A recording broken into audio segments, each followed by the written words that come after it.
All right, let's do some updates on the manual transmission swap on this Jeep.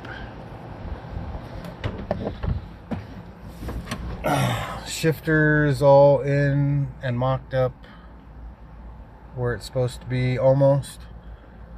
It's still a little bit close in third gear. I was able to move this whole console forward about a half an inch, but I'm trying to find a shifter relocation that's another inch back, so it should put it right where it needs to be. And I moved the starter button from here up to here, and then I'll show you the clutch pedal real quick on how that works. Right now I'm using the brake pedal as the clutch pedal just to kind of test everything, but you can see how it mounts up there. It just rides in that little pocket and it's held in by the bolts with fender washers on them. And then there was already a hole for the master cylinder to come through, and that bracket was already here. So they could have just made it an automatic or a manual. And the pedal, I'll just move the brake pedal back over and I'll probably trim it and then get a new pad for it, because that's going to be too wide with the clutch next to it. And I'm having a hard time finding a manual transmission brake pedal. The clutch pedal is available, but the brake is not. And then underneath the hood, the hydraulics for the clutch, that hole was already there. It's just a twist lock. It just twists in. And then the hose goes right to the brake reservoir.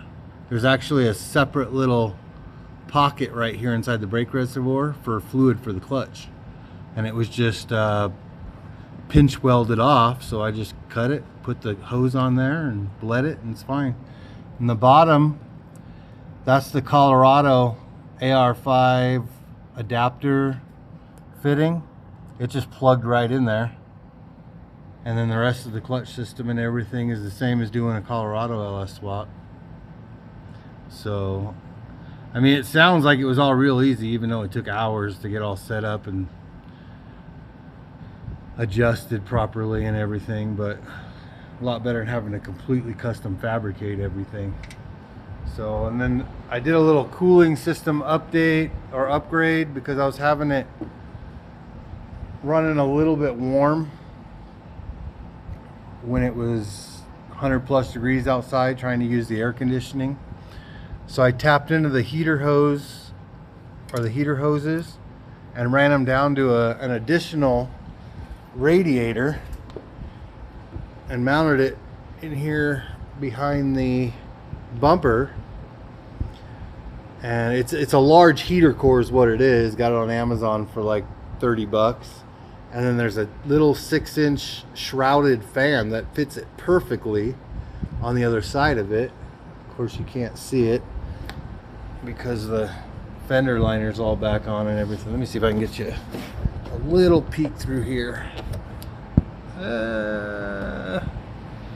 Get in there.